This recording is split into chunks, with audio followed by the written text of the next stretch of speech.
Når man skal lave en ørering i den her type, hvis man vil have 2 ens, så kan man lige så godt lave den i dobbelt længde.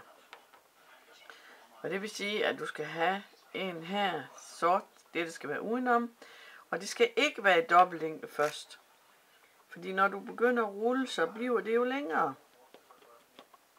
Og I skal huske hele tiden at løfte op, for ellers så får vi et problem.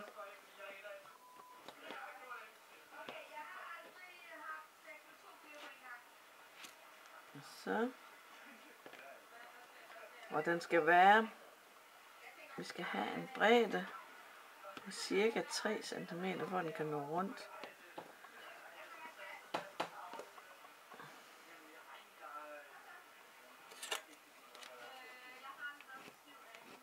Man kan ja, løfte den op med.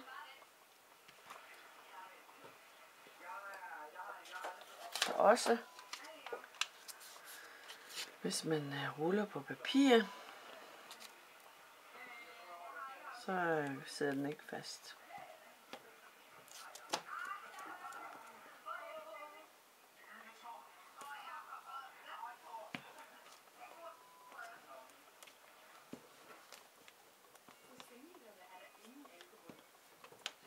Så. Og nu har jeg valgt, at den skal være herinde i, den skal være rød. Og sådan lidt pink-rød. Så der skal vi have en pølse.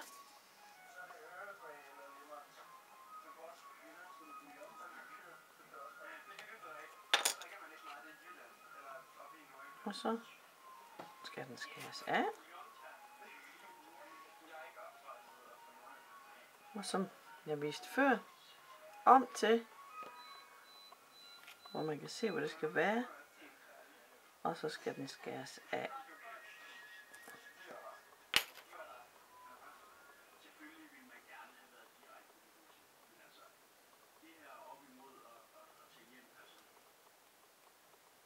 Og så skal den nulles her, så den her kant, den bliver lukket. For at få den pæn rundt, så må man lige rulle den igen.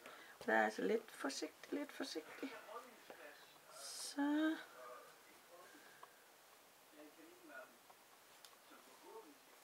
Ja.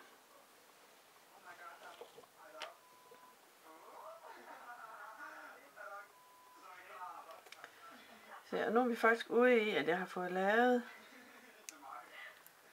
den så meget længere, at der faktisk kan blive 3 her.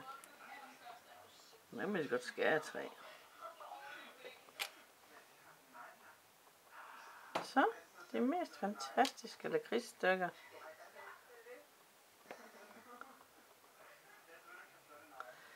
Så skal vi have lavet en holder.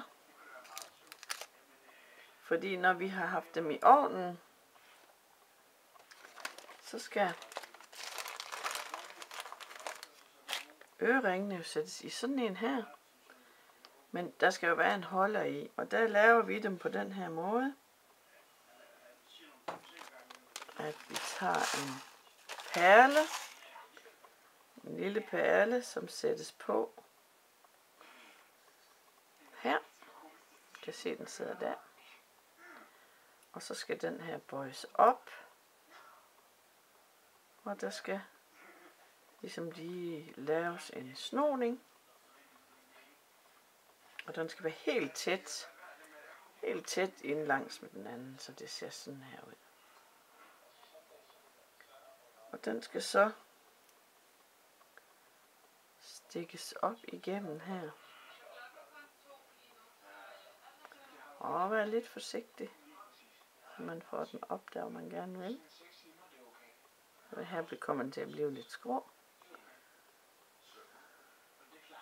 Og så skal den altså trækkes op.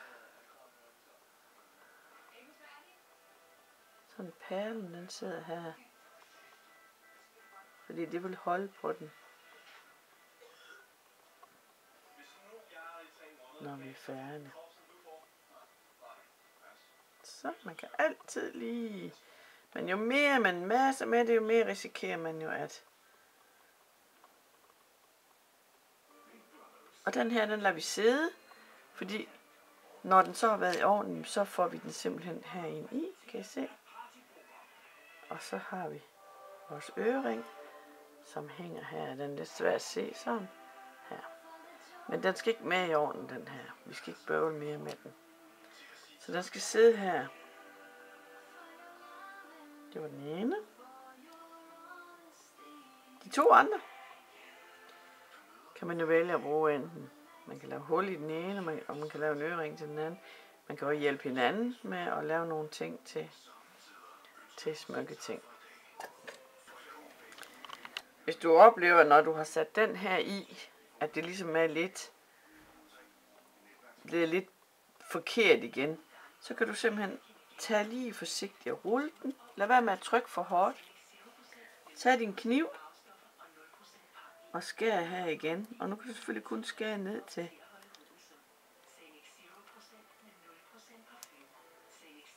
Skær hele vejen rundt, så drejer den ned til stolsgrund, og så trækker du forsigtigt resten op her. Og så har du en rigtig, rigtig fin overflade her. Og hernede, der sidder perlen. Sådan. Og læg den et sted, hvor den ikke bliver mast.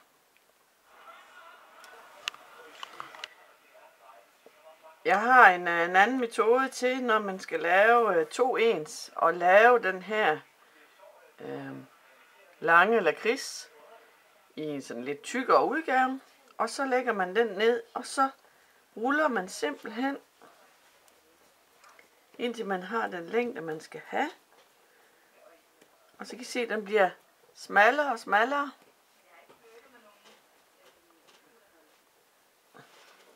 I det her tilfælde tror jeg, man kan få mere end 2 ud af det, fordi det er sådan nogle små kort brune nogen. Og så skærer jeg simpelthen af. Her har vi.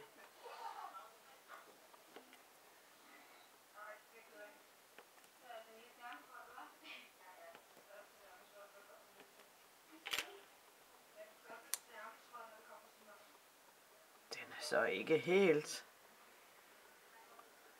kun naturalistisk, der er også lidt kunst over den. Men her har vi 3 i et forsøg på at lave den brune med pletten indeni.